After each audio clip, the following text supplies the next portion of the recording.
What is up, everybody? Welcome back to another Pitching Ninja's filthiest pitches of the day. Remember, before we get to those pitches, hit that subscribe button. Join Ninja Nation. Be a part of the biggest and best daily baseball show on YouTube. And now, without further ado, here are my filthiest pitches of the day. I'm going to start with Andrew Abbott, who had 7 Ks in 4 1/3 innings, giving up 2 runs. He got Ks on these fastballs, changeups, and nasty sweepers. He faced Andre Jackson, the opener, who had 2 Ks in 1 inning, giving up no runs and got his Ks on his fastball and changeup. Jamison Tyone had 7 Ks in 7 scoreless innings and had these fastballs and curveballs and got absolutely fired up. A really good outing from Jamison Tyone.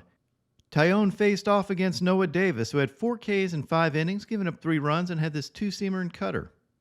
Ken Waldichuk had 7 strikeouts in 6 innings, giving up 2 runs. He had this fastball and changeup and battled Sawyer Gibson-Long, who had 4 Ks in 5 innings, giving up 1 run. And SGL looked good again with his mix of sliders and changeups. Dane Dunning had 2 strikeouts in 5 1/3 innings, giving up 4 runs and had this changeup. He faced Bryce Miller, who had 2 Ks in 4 1/3 innings, but gave up 6 runs. He picked up his Ks on these fastballs. Chris Sale had 7 strikeouts in 5 scoreless innings, his second consecutive really good outing. And he dominated hitters with his usual mix of fastballs and wicked sliders. He faced Touki Toussaint, who had 2 Ks. That's funny, Touki, 2 Ks. Anyway, he had 2 Ks in 6 1/3 innings, giving up 1 run, and had these fastballs, including this painted fastball.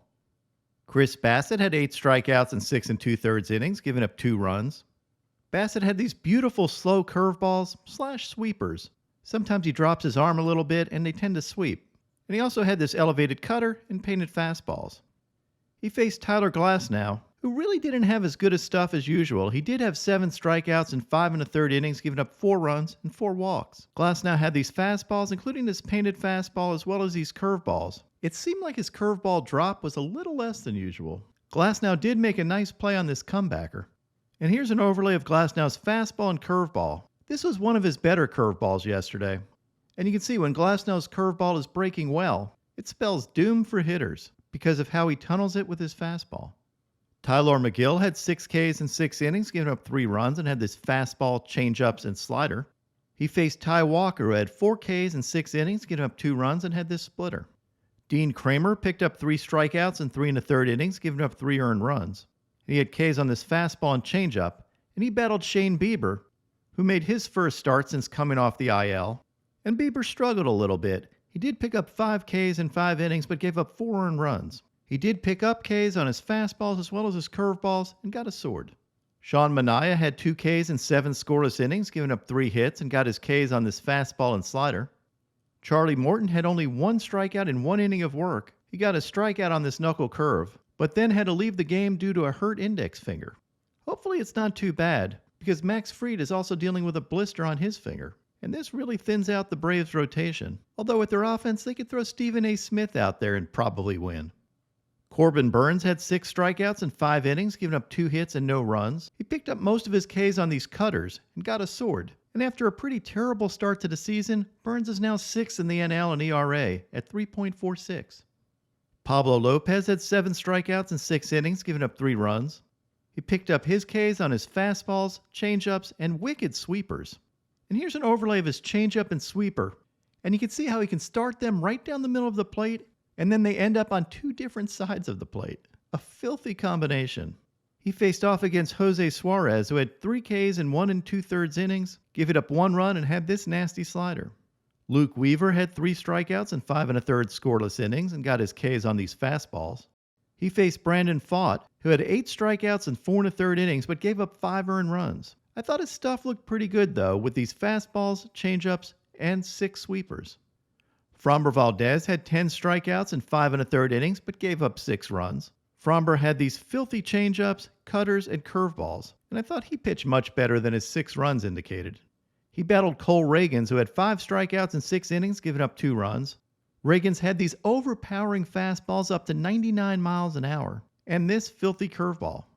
Dakota Hudson had 2 strikeouts in 6 innings, giving up 2 runs, and had this slider. And he faced yesterday's filthiest starting pitcher of the day, Matt Waldron.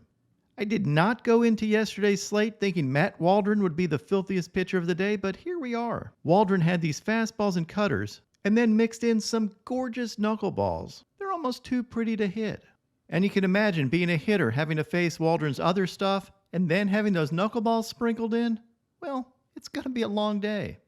An outstanding outing from Matt Waldron. Now onto my filthiest relievers. Jake Diekman had this sweeper and fastball. Rafael Montero had these heaters. Ryan Yarbrough had these slow curveballs. And check out this one. I'm pretty sure nobody thought this was a strike other than Laz Diaz. And Laz was right. I know I crap on umpires all the time, but this ball wasn't framed at all. And Yarbrough totally missed his spot, but it did clip the strike zone. And Laz Diaz nailed the call. Good job, Laz. David Bednar had this filthy curveball and sword. Camilo Doval had this fastball and slider. Jacob Stallings sent the message with this 41-mile-an-hour hit by pitch. Get off my damn plate. Yohan Duran had this 103-mile-an-hour heater. Jordan Hicks had these wicked sweepers. James MacArthur picked up Ks on these nasty curveballs. Robert Suarez had this painted 100-mile-an-hour gas. Fernando Cruz faced 4 hitters and K'd them all with these splitters. That splitter is a lethal weapon. And my filthiest reliever of the day yesterday was Rowdy Tellez. Tellez picked up 3 whiffs in relief and got this strikeout, leaving his teammates in amazement. Tellez's stuff was so good that the Milwaukee Brewers sent out a pitching ninja bat signal. I mean, how many teams clinch their division with a position player pitching? I decided to match Tellez up with Brewers starter for the game, Corbin Burnes. And look, they're kind of mirror images of each other. Kind of like Taylor and Tyler Rogers.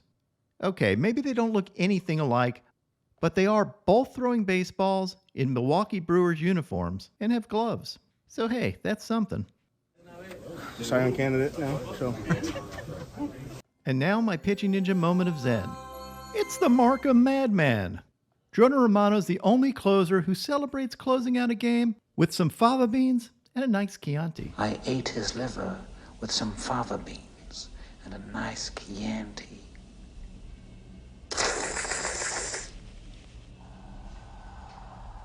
What is up, everybody? My picks of the day today are a 3-leg parlay. I'm going to start with Hyunjin Ryu for 4Ks or more, then take Jesus Luzardo for 7Ks or more, and top it off with Logan Gilbert for 6Ks or more. What would your picks of the day be?